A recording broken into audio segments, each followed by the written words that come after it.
ইসুফ সাহেব, ইসুফ সাহেব, বাইক কি নাই নাকি? ইসব সাহেব বাসায় আছেন? ইসব সাহেব,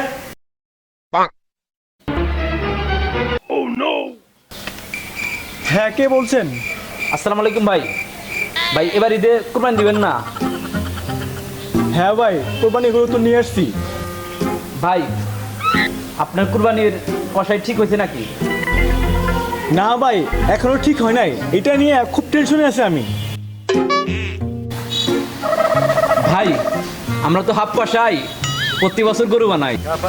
ও আচ্ছা, তাইলে আপনারা এক একটা গরু কাজ করে কয় টাকা নেবেন? ভাই 10,000 টাকা দিবেন আর 10 কেজি গোস্ত দিবেন, 4টা পা দিবেন।